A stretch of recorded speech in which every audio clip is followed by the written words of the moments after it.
ವೀಕ್ಷಕರೇ ಪ್ರಣಾಮ. ವಿಶ್ವ ಪ್ಲಸ್ ಟಿವಿಗೆ ಸ್ವಾಗತ. ಸ್ನೇಹಿತರೆ, ನಾವು ಈ ದಿನ ಬೇಸಿಗೆಯಲ್ಲಿ ಯಾವ ರೀತಿಯ ಆಹಾರ ಪದ್ಧತಿಯನ್ನು ಅನುಸರಿಸಬೇಕು ಎಂಬುದನ್ನು ತಿಳಿಸ್ಕೊಡ್ತಾ ಇದ್ದೇವೆ.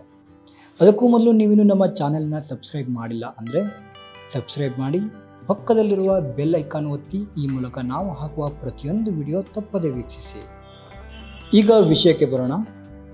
ಬೇಸಿಗೆಯಲ್ಲಿ ಬಿಸಿಲಿನ ಪ್ರಮಾಣ ಹೆಚ್ಚು. ಅದರಲ್ಲೂ ಈ ಬಾರಿ ಈಗಾಗಲೇ ಬೇಸಿಗೆ ಆರಂಭವಾಗಿದ್ದು ತಾಪಮಾನ ಪ್ರಮಾಣ ಹಿಂದಿನ ವರ್ಷಗಳಿಗೆ ಹೋಲಿಸಿದರೆ ಅತಿ ಹೆಚ್ಚು ವರದಿಯಾಗ್ತಾ ಇದೆ. ಬಿಸಿಲಿನ ವಿಪರೀತ ಧಗೆ ಜನರು ಮನೆಯಿಂದ ಹೊರಬರಲು ಹೆದರುವಂತೆ ಮಾಡಿದೆ. ಈ ಧಗೆ ಮನೆಯಲ್ಲಿ ಇರಲು ಆಗದೆ ಒದ್ದಾಡುವಂತಹ ಪರಿಸ್ಥಿತಿ ಬಂದಿಟ್ಟಿದೆ. ಅಷ್ಟರ ಮಟ್ಟಿಗೆ ತಾಪಮಾನ ಈ ಬಾರಿ ಹೆಚ್ಚಾಗಿದೆ.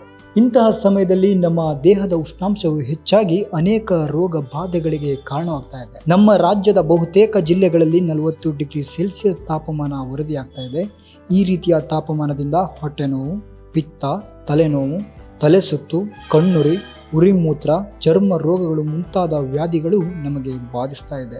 ಈ ಎಲ್ಲ ರೋಗ ಬಾಧೆಗಳಿಗೆ ಮುಕ್ತಿ ಪಡೆದು ಬೇಸಿಗೆ ಕಾಲದಲ್ಲೂ ಆರೋಗ್ಯವಂತ ಜೀವನ ನಡೆಸಲು ನಾವು ಯಾವ ರೀತಿಯ ಆಹಾರ ಹಾಗೂ ಪಾನೀಯಗಳನ್ನು ಸೇವಿಸಬೇಕು ಎಂಬುದರ ಬಗ್ಗೆ ತಿಳಿಯೋಣ. ಸ್ನೇಹಿತರೆ, ಬೇಸಿಗೆಯ ಕಾಲದಲ್ಲಿ ಮಜ್ಜಿಗೆ ಕುಡಿಯುವುದು ತುಂಬಾ ಉತ್ತಮ. ಅಂದ್ರೆ ಮೊಸರಿನಿಂದ ಬೆಣ್ಣೆ ತೆಗೆದ ಮಜ್ಜಿಗೆಯನ್ನು ಕುಡಿಯಬೇಕು. ಮಜ್ಜಿಗೆಯು ಗಟ್ಟಿಯಾಗಿರದೆ ತಿಳಿಯಾಗಿರುವಂತೆ ನೀರನ್ನು ಮಿಶ್ರಣ ಮಾಡಿಕೊಂಡು ಕುಡಿಯಬೇಕು. ಬೇಸಿಗೆಯಲ್ಲಿ ಎಲ್ಲರೂ ಸೇವಿಸಬೇಕಾದ ಪದಾರ್ಥವೆಂದರೆ ಹೆಸರು ಬೇಳೆ. ಈ ಹೆಸರು ಬೇಳೆ ಸೇವಿಸುವುದರಿಂದ ನಮ್ಮ ದೇಹದ ತಾಪಮಾನವನ್ನು ನಾವು ಸಮತೋಲನದಲ್ಲಿ ಇಟ್ಟುಕೊಳ್ಳಬಹುದು. ಅದೇ ರೀತಿ ಹೆಸರು ಕಾಳುಗಳನ್ನು ಮೊಳಕೆ ತರಿಸಿ ತಿನ್ನುವುದರಿಂದ ಬೇಸಿಗೆ ತಾಪಮಾನದಿಂದ ನಮ್ಮ ದೇಹವನ್ನು ರಕ್ಷಿಸಿಕೊಳ್ಳಬಹುದು. ನೆನೆಸಿದ ಹೆಸರುಕಾಳು, ಮೊಳಕೆ ಬಂದ ಹೆಸರುಕಾಳು ಸೇವಿಸುವುದರಿಂದ ನಮ್ಮ ದೇಹಕ್ಕೆ ಬೇಕಾದ ಪ್ರೋಟೀನ್ ಸಹ ಸಿಗುತ್ತದೆ. ಹೆಸರು ಬೇಳೆಯಿಂದ ಪಾಯಸ, ಕೋಸಂಬರಿ ಹಾಗೂ ಸಾಂಬಾರು ಹೀಗೆ ಅನೇಕ ರೀತಿಯ ಖಾದ್ಯಗಳನ್ನು ತಯಾರಿಸಿ ತಿನ್ನಬಹುದು. ಬೇಸಿಗೆಯಲ್ಲಿ ನಾವು ಕುಡಿಯಲೇಬೇಕಾದಂತಹ ಒಂದು ಪಾನೀಯವೆಂದರೆ ಎಳೆನೀರು. ಎಳೆನೀರನ್ನು ಕುಡಿಯುವುದರಿಂದ ನಮ್ಮ ದೇಹದ ನೀರಿನ ಅಂಶವನ್ನು ಕಾಪಾಡುತ್ತದೆ. ನಮ್ಮ ದೇಹದ ಆಯಾಸವನ್ನು ಕಮ್ಮಿ ಮಾಡಿ ನಮ್ಮ ಚೈತನ್ಯ ತುಂಬುತ್ತದೆ. ಅದೇ ರೀತಿ ಕಲ್ಲಂಗಡಿ ಅತಿ ಹೆಚ್ಚು ನೀರಿನ ಅಂಶವನ್ನು ಹೊಂದಿರುವ ಹಣ್ಣು. ಈ ಕಲ್ಲಂಗಡಿ ನಮ್ಮ ದೇಹವನ್ನು ತಂಪಾಗಿಸಲು, ಸೂರ್ಯನ ಶಾಖೆಯಿಂದ ಚರ್ಮದ ಕೋಶವನ್ನು ರಕ್ಷಿಸಲು ಸಹಕಾರಿ. ಹಾಗೆಯೇ ಸೌತೆಕಾಯಿ ಸಹ ನೀರಿನ ಅಂಶ ಹೆಚ್ಚಾಗಿ ಹೊಂದಿರುವ ತರಕಾರಿ ಎಂದರೆ ತಪ್ಪಾಗಲಾರದು. ಇಂತಹ ಸೌತೆಕಾಯಿಯನ್ನು ಹಾಗೆಯೇ ಕಟ್ ಮಾಡಿ ತಿನ್ನಬಹುದು.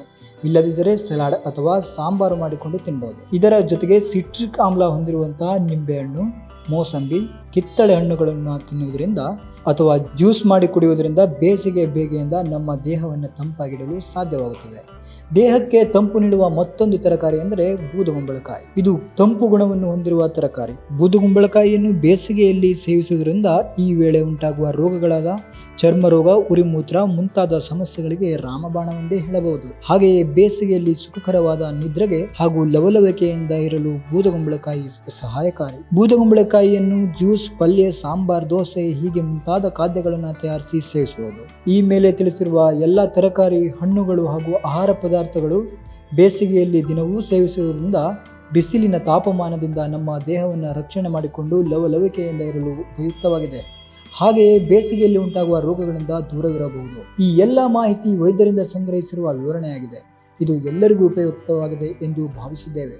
ಪ್ರೇಕ್ಷಕರೇ, ಮತ್ತೊಂದು ಇಂಥದೇ ಹೆಲ್ತ್ ಟಿಪ್ಸ್ನೊಂದಿಗೆ ನಿಮ್ಮ ಮುಂದೆ ಬರುತ್ತೇವೆ. ಅಲ್ಲಿವರೆಗೂ ನೋಡ್ತಾ ಇರಿ ವಿಶ್ವ ಪ್ಲಸ್ ಟಿವಿ.